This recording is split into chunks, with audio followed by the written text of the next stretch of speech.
Continuation of the Tao Te Ching. Chapter 7. The universe is eternal and earth is lasting. The reason the universe and earth are eternal and lasting is that they do not exist for themselves. That is why they endure. The wise humble themselves, and because of their humility they are worthy of praise. They put others first and so become great. They are not focused on outcomes or achievements, therefore they always succeed. Chapter 8. True goodness is like water. It nurtures everything and harms nothing. Like water, it ever seeks the lowest place, the place that all others avoid. This is the way of the Tao. For a dwelling, it chooses the quiet meadow. For a heart, the circling eddy. In generosity, it is kind. In speech, it is sincere. In power, it is order. In action, it is gentle. In movement, it is rhythm. Because it is always peaceable, it soothes and refreshes. Chapter 9. If you continue filling a pail after it is full, the water will be wasted. If you continue grinding an axe after it is sharp, the edge will wear away. Who can protect a house full of gold and jewels? Excessive fortune brings about its own misfortune. To win true merit, to earn a good reputation, you must be prudent. This is the way of the Tao. Chapter 10. By patience, you can discipline your desires. By self-control, you can develop strong character. By practicing gentleness, you can become as a little child. By purifying the subconscious, you may become perfect. Because wise rulers love the people, they lead without using force. In measuring out rewards, wise rulers act like mother birds. While seeing into every corner, they are unobtrusive. While protecting the people, they do not control them. They are motherly and fatherly, but not domineering. They persuade with words, but not weapons. This is their crowning virtue. Chapter 11. A wheel may have 30 spokes, but its usefulness lies in the empty hub. A jar is formed from clay, but its usefulness lies in the empty center. A room is made from 4 walls, but its usefulness lies in the space between. Matter is necessary to give form, but the value of reality lies in its immateriality. Everything that lives has a physical body, but the value of a life is measured by the soul. Chapter 12. Too much light blinds the eye. Too much noise deafens the ear. Too many spices dull the taste. Too much exercise weakens the body. The pursuit of great riches leads to ruin. The wise attend to the inner truth of things and are not fooled by outward appearances. They ignore matter and seek the spirit. Chapter 13. Flattery and disgrace are both to be feared, just as overeating and starvation are both harmful to the body. Flattery is fattening to the spirit, disgrace is emaciating. Over-concern is just as harmful as disregard. Treat yourself well, but don't pamper yourself excessively. If rulers treat the people in the same way, neither too soft nor too hard, they are worthy to be trusted with authority. Chapter 14. It is unseen because it is colorless. It is unheard because it is silent. If you try to grasp it, it will elude you because it has no form. Because of its diverse qualities, it cannot be summarized, yet it comprises an essential unity. On the surface, it appears incomprehensible, but in the depths, it reveals itself. It has been nameless forever. It appears and then disappears. It is the form of the formless, the image of the imageless. Its face cannot be seen in front, nor its back from behind. No one knows where it came from, or where it is going. Yet by holding fast to the ancient Tao, the wise may grasp the present because they understand the past. This is a clue to the Tao. Chapter 15. In ancient times, the masters were subtle, spiritual, profound, and wise. Their thoughts could not be easily understood. They were cautious as men wading across a river. They were alert as soldiers in wartime. They were reserved as guests in another's home. They were elusive as ice at the point of melting. They were lowly as a valley between mountains. They were obscure as muddy waters. Since they were difficult to understand, I will try to make their thoughts clear. To clarify muddy waters, you must hold them still and let things settle.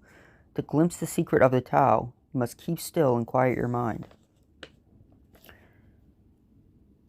Chapter 16. Seek an open mind, the ideal of vacuity. Seek composure, the essence of tranquility. All things are in process, rising and returning. Plants blossom for a season and then return to the root. In returning to the root, we find tranquility. This leads to our destiny, which is eternity. To know eternity is enlightenment. To ignore eternity is to invite calamity. Knowing eternity means seeing the big picture. Seeing the big picture is broad-minded. Breadth of vision brings nobility. Nobility is close to divinity. The Tao is divine. The Tao is the eternal. Death is not to be feared. Chapter 17. If a ruler lacks faith, so will the people. Unworthy rulers are despised. Common rulers are feared by their subjects. Good rulers win the affection and praise of their subjects, but when great rulers lead, the people are hardly aware of their existence.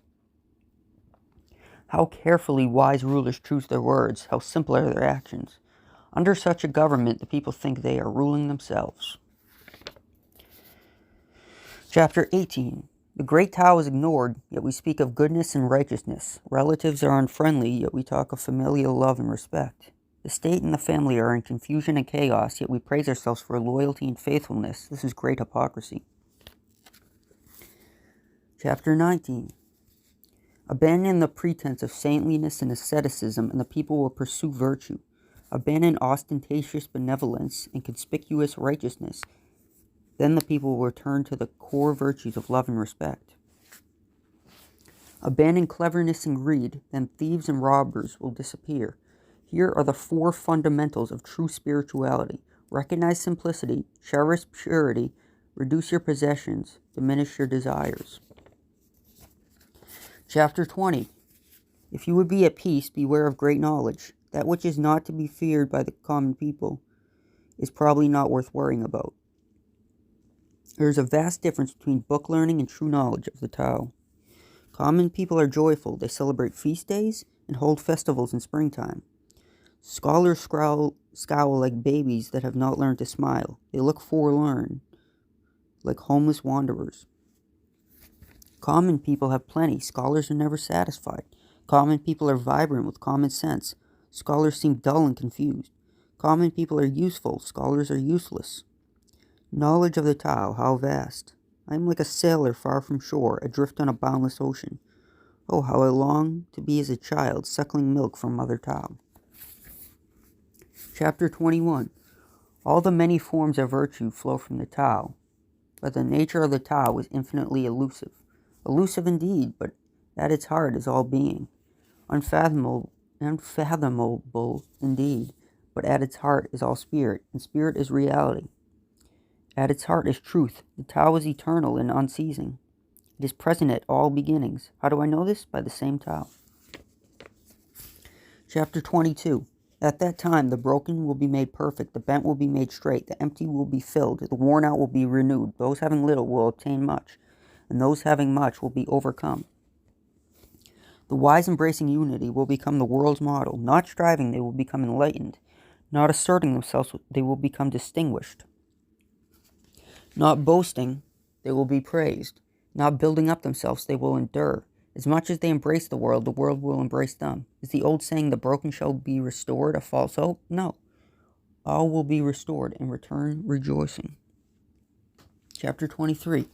Peace is meant to be our natural state. A whirlwind never outlasts the morning, nor violent rain the day. Just as earth and sky return to peace, so should we. They who act with violence become violent. They who act with virtue become virtuous. They who act in the spirit of the Tao become Tao-like. They who follow the Tao will guide. They who pursue virtue, virtue will reward. They who live by violence, violence will soon destroy.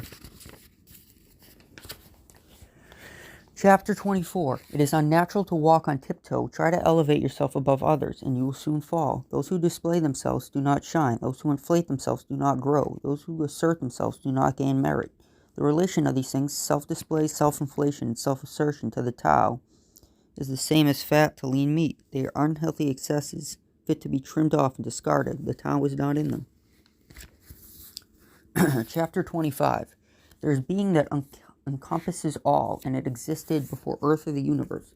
Calm indeed and immaterial, it is singular and changeless. All creation flows from it and returns to it. It is the world's mother. I cannot define it, but I will call it Tao. If forced to describe it, I will call it great. The great is evasive, the evasive is distant, the distant is ever coming near. The Tao is great, so is the universe great, so is Earth, so is humanity. And so is humanity. Humanity is the child of Earth. Earth is the child of the universe is the child of the Tao. The Tao has no mother, but is mother of all. Chapter 26. The light overcomes the heavy. The still overcomes the frantic. The wise never forget their dignity. Though surrounded by dazzling sights, they remain calm and unmoved. How did it happen that the emperor, master of 10,000 chariots, lost control of his empire? Being flippant himself, he lost the respect of his subjects. Failing to control himself, he lost the control of his empire. Chapter 27. Good hikers need no maps. Good speakers need no scripts. Good counters need no abacus. Good guards need no locks. The wise, trusting in goodness, see the potential in others, treating no one as an outcast. Trusting in goodness, they redeem all things. Nothing is worthless to them. They recognize hidden value. They take the lost under their wings, and so the lost become newfound treasures of the wise. Each is valuable to the other. This is the significance of spirituality. Chapter 28. Those who know both their masculine and their feminine sides become fruitful like the valleys of earth. Being like the valleys of earth, their vitality will not desert them. They will remain energetic as children. Those who know both their strengths and their limits become models worth following. Being worthy models, their vitality will not fail them. They will radiate simplicity. Radiating simplicity, wise rulers inspire others to follow their path, such as the making of a great administration. Chapter 29. Those who try to seize power and remake society will fail. Society is a divine thing that cannot be remade. One who attempts to remake it will only deface it. Those who grasp for power will lose it. People defer, some lead, others follow. Some are passionate, others are reserved. Some are strong, others weak. Some succeed, others fail. The wise respect the rules of all and seek moderation in all things. Chapter 30. When rulers follow the Tao, they have no need for armies to strengthen their country. Their country is strong because its government is a blessing to all. Briars and thorns spring up wherever an army camps. Great wars are followed by bad harvests. Good rulers are firm, but they dare not take by force. They are firm but not boastful, firm but not haughty, firm but not arrogant, firm but yielding to the unavoidable, firm but not resorting to violence. When rulers resort to force, things flourish for a time, but then decay. They are going against the Tao, and anything opposed to the Tao will soon die. Chapter 31. Among all tools, weapons alone are cursed. All men come to despise them. Those who follow Tao do not heed them, do not need them. Weapons are not the tools of the wise. Only as a last resort do the wise use them. Peace and tranquility are valued by wise rulers. Even when victorious in battle, they do not rejoice, for they never exult over the killing of others. Those rulers who rejoice over killing others will never bring happiness to their people. The killing of others fills the people with sorrow. We lament with tears because of it and honor the victims solemnly, as if we were attending a funeral ceremony. Chapter 32. The eternal Tao is unnameable. In its simplicity, it appears insignificant, but the whole world cannot contain it. If rulers would follow it, their citizens would pay homage. If the people would follow it, they would have no need of rulers. Earth and sky are made one by it, forming sweet dewdrops. When the Tao expresses itself in creation, it becomes visible. If you follow the Tao, you will understand where to stop. Knowing where to stop, you will be free from danger. The Tao is like a stream that empties into an ocean. Chapter 33. Those who know others are intelligent. Those who understand themselves are enlightened. Those who can conquer others have force. Those who can control themselves are mighty. Those who dare risk death have courage. Those who death cannot destroy are immortal. Chapter 34. The great Tao is everywhere. It is on both the right and the left. All things rely upon it for their existence, and it sustains them. It draws praise, but is not proud. It lovingly nourishes everything, and is not possessive. It desires nothing, and so it is considered small. Yet everything returns to it, and so it should be considered great. The wise do not appear great among others, and so they reveal their true greatness. Chapter 35. Trifles and dainties attract the passing people while the Tao goes unnoticed. When looked at, it is not much to see. When listened for, it can scarcely be heard. But when put into practice, it is inexhaustible. The world will go to those who seek the Tao. They will find contentment, peace, and rest. Chapter 36. That which contracts was first expanded. That which weakens was first made strong. That which falls was first raised up. That which scatters was first gathered up. It is paradoxical but true. The tender outlasts the rigid. The gentle defeats the strong. Persuasion is better than compulsion. Rulers have nothing to gain through force of arms. Chapter 37. The Tao does nothing, and yet nothing remains undone. If rulers desire to keep everything in order, they must first order themselves. If rulers would follow the example of Tao, all problems would resolve themselves. The way of the Tao is simple. Stop striving, defeat desire. In the absence of striving, there is peace. In the absence of desire, there is satisfaction. Chapter 38. True virtue makes no show of virtue, and therefore it is rarely virtuous. False virtue never loses sight of itself, and therefore it is no longer virtue. True virtue does not assert itself, and therefore is unpretentious. False virtue is acting a part, and thereby is only pretense. When the Tao is lost, there is only virtue. When virtue is lost, there is only generosity. When generosity is lost, there is only justice. When justice is lost, only tradition remains. Tradition reduces loyalty and good faith to a shadow. It is the beginning of disorder. Tradition is the mere flower of the Tao. Apart from its root, it withers and dies. The truly great embody the spirit, and not just the external appearance.